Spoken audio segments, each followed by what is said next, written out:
Alright, so now Monica's asking me, how are you feeling so far, Josh? Well, about the mod, you mean? Well, honestly, I think it's a pretty good mod. I'm not gonna lie, I really like the concept of it, how it's like summertime and we're doing like tons of different things, and now we're going swimming. So yeah, this is actually a pretty good mod, I'm not gonna lie. Huh? You mean today? I'm alright, having fun as usual. As usual? Ah, yeah, but you and the others help with a lot of that. Is that so? I'm really glad to hear that, you know?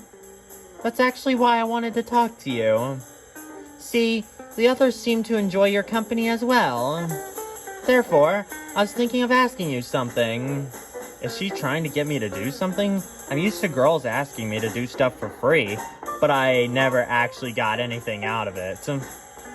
I know Sayori brought it up last year, but she might not have made the best case for it. Not just that, people can change over time. As you know, I'm the president of our school's very own literature club, which, once again, I keep saying this over and over again in a lot of my videos, Doki Literature Club is my favorite game.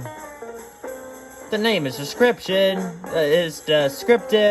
per se, but I think people still have some misconceptions about what it's really like to be in their club. Even though I have way more influences on how things go when we're in the club, what you experienced this week is an accurate representation of all the fun we have. So I'd like to ask you, considering joining us next year. Why, Monica? I'd love to. I had a really fun time in the Literature Club. Doki Literature Club is my favorite game. So yeah, I'd definitely consider it. I'm sure we can find something for you to enjoy in the vast selection of literary books, or works. Yeah, I'm pretty sure you'll find something. Besides, a small person like yourself could benefit a great deal from exploring new territories you might have missed this time. This time? Oh, she probably means how I missed out on going to the club with Sayori. How does that all sound? That's quite the offer you're presenting me, Monica. I try to do my best. Our conversation is interrupted by Natsuki coming over with what appears to be a bottle of lotion in her hand. Yo, seen Sayori? Well, last time I've seen her, she was walking over to Yuri. I can't help but notice a mischievous smile on Natsuki's face. She turns a heel and walks away without a word. So, about the club. Yeah, I'm not sure yet, Monica. I mean, I didn't really contribute to your conversations about literature. You've got time until school starts again. Who knows what new route you'll take until then? Yep, Monica. Who knows, indeed. Just one more thing before we move on to the next thing. If someone were to happen between now and the next school year, please don't let it dissuade you from joining, okay? I'll keep that in mind. What could she mean by if something were to happen? I think I know what she means by that, like what happened in the original game, how things started going wrong. Let's go find the others. I've got something planned for the 5 of us. I find Natsuki snickering to herself with Sayori lying on a desk chair next to her. As I get closer, I see what the restrained laughter is all about. While Sayori was asleep, this cheeky little pink-haired cutie put sun lotion on her face in the shape of an angry-looking eyebrows, a mustache, and a tiny beard. Josh, look at her face! That's not very nice of you, Natsuki. Yeah, that's not nice at all, like... Yeah. But that is pretty funny. Heh. Monica said she wants all of us to get together. You've gotta wake up Mr. Sleeping Beauty here first. You know, that mustache and beard would be a better fit for you.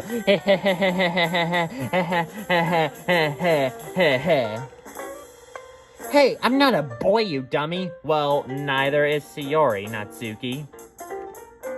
Natsuki proceeds to demonstrate her feminine personality by punching me on the arm. Ouch! Despite her size, she can throw a strong punch.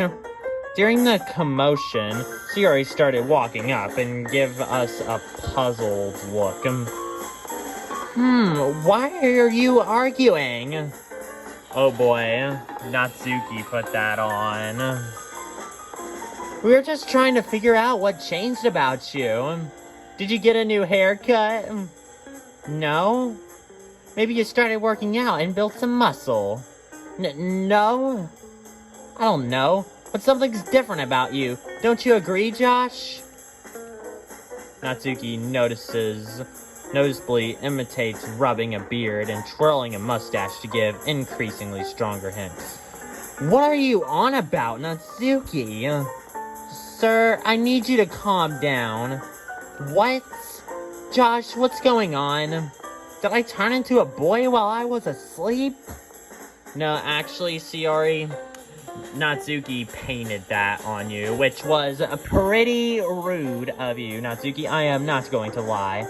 I can't take it anymore.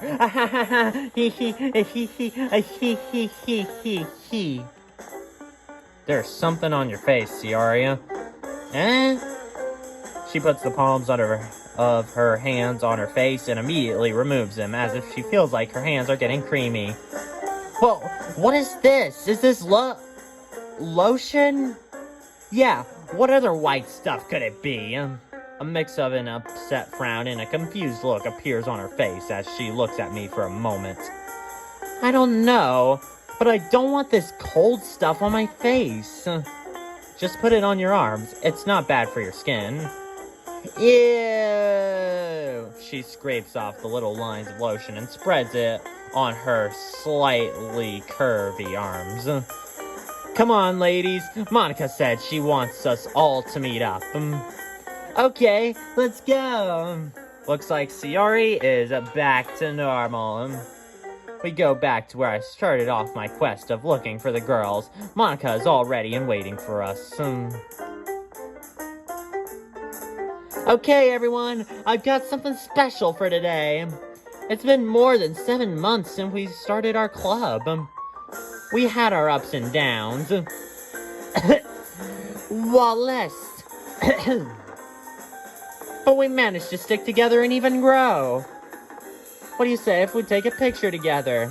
It's for the occasion of not only being club members, but also becoming friends who stick together even after school. Yeah! Only if it gets you to stop with the pep talk. Josh, would you mind taking the picture? Oh, sure, Monica, sure. Let me see, let me just find my camera, okay? Before I have the chance to respond, Yuri suddenly jumps in. I'll take the picture. Huh?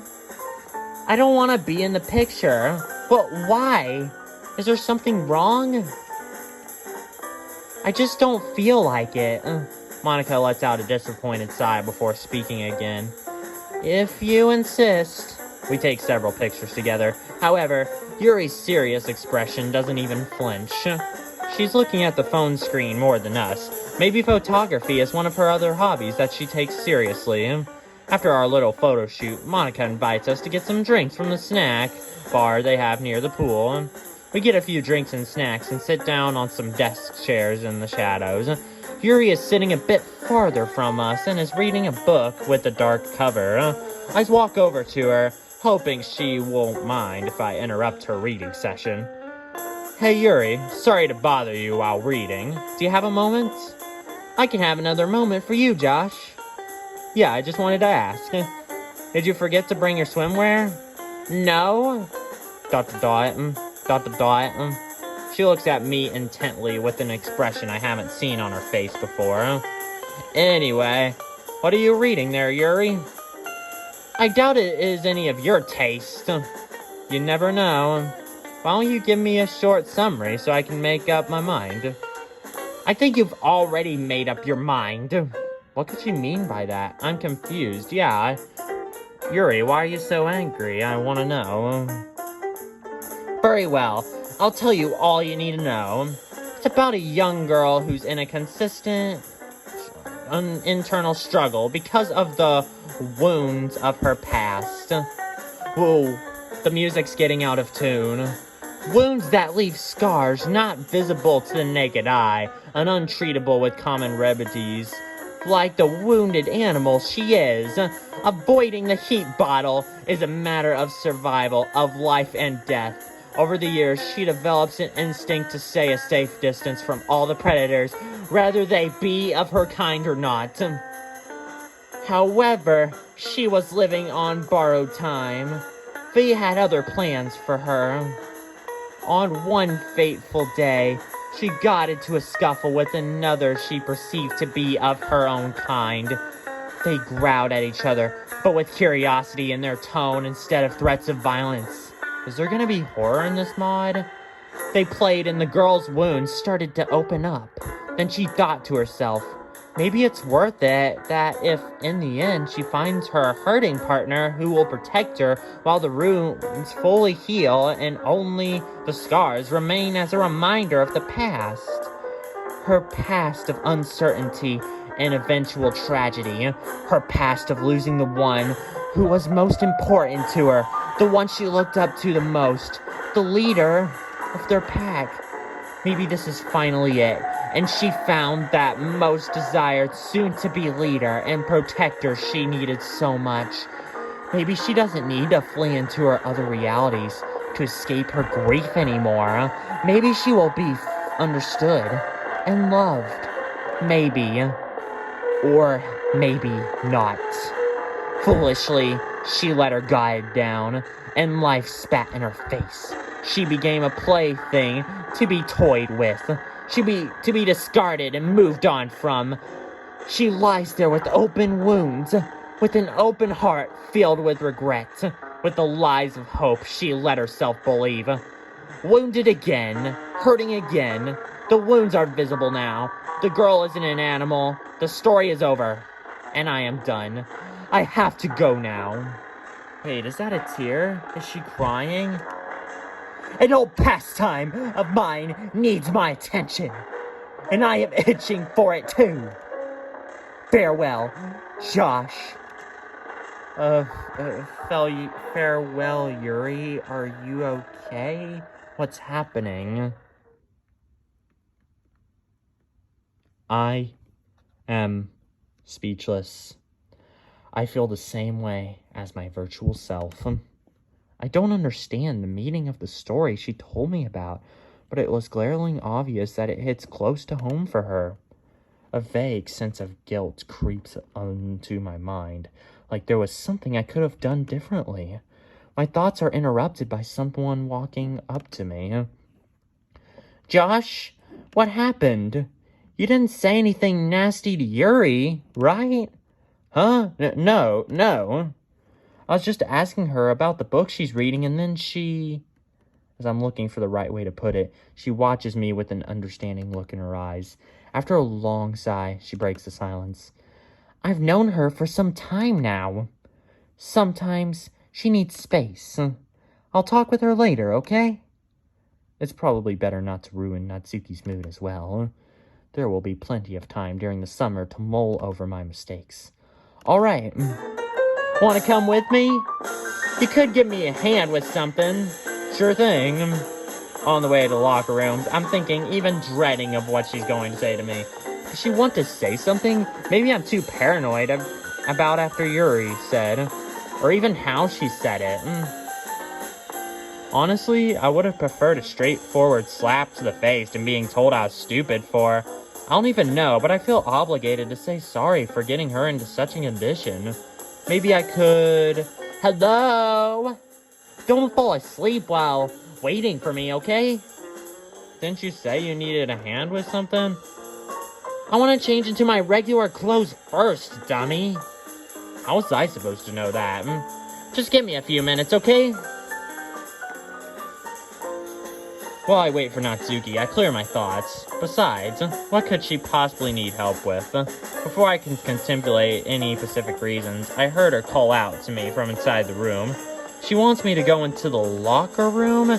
Since I trust that she wouldn't call out to me that if I wasn't okay, I grabbed into the handle and cautiously stepped inside. I head over to Natsuki. I lean against the lockers next to her while she enters in her combination and takes her bag out. Natsuki ramages around, looking for something in her big pink bag that's speckled with white polka dots. After a moment of searching, she seems to have found what she was looking for. Aha! Here you are! I see Natsuki pull out a box of cupcakes? Ah, Natsuki! Yeah, what is it? Is there something you really needed my help with? I mean, you could... no, I don't actually need help with this.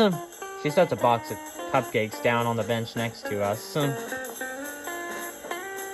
She stares down at the floor, avoiding my gaze. If she doesn't need my help, then why'd you bring me here? I get that you're very proud of your cupcakes, but couldn't you wait to show me? No, it's not that, dummy. Natsuki mutters softly. Then what is it? Natsuki suddenly meets my gaze, face flushed with anger. I wanted to ask you something stupid, alright? Natsuki's shouting seems to have taken us both off guard. I stand there speechless as Natsuki suddenly comes to terms with the tone she hit. Her frustration gives way to a look of guilt and shame. I try to move on the conversation forward in hopes of breaking this awkward tension. Well, hey, if you wanted to ask me something, I'm listening. Ask away. Natsuki takes a few deep breaths.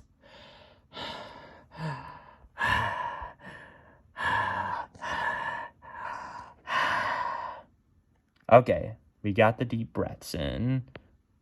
All right. Okay. Josh? Oh, this is beautiful music.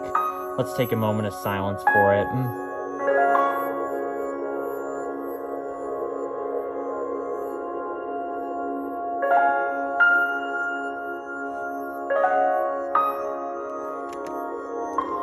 Look, this really isn't easy for me. What'd you want to ask me? Natsuki shuts her eyes as her body tenses up. Why? What? What is she getting at? I'm sorry, I don't understand the question. Why me? I mean, why'd you choose to spend your time with me? Out of all the others? You literally could have gotten with any of them. And probably with less effort, too. You've known Sayori your whole life. And Yuri and Monica are more mature. Heck, probably more than I'll ever be. So why'd you choose me, Josh? I was so rude to you when we first met. And yet, you still wanted to spend time with me? I had a suspicion Natsuki was hiding something under that overly tough attitude, but I couldn't grasp just how insecure she was until now. What are you looking to get out of this? What do you want? Josh, I need to know. Natsuki's question hits me like a sack of bricks. I certainly wasn't expecting her to ask me something like this. Well, when the summer started, I really had no intention of doing anything exciting. I never thought I'd be spending it getting to know you, Yuri, Monica, and reconnecting with Sayori. Originally, I was going to spend it just like I always had, mostly by myself, but that all changed when I ran into Sayori again. I didn't really know anyone from the group other than Sayori, and I figured out that I should try to get to know someone new for a change. When I first met you, yeah, I did think you were a bit assertive, but I figured it was worth a shot. We have at least one interest in common. Then after we spent some time together, I saw what you're really like. Natsuki, you're funny, you have a great taste in manga, and in food, but more importantly, I know now that behind those defenses you put up is a really sweet and caring girl. Even if you don't want to show it or admit to it, you do care about your friends and those around you. Heck, even that punch could have been avoided yesterday if I had been more careful with my words. It's now or never. I might not get another chance like this with her. Before saying it out loud, I avert my gaze in fear of her reaction. We'll continue this in another part.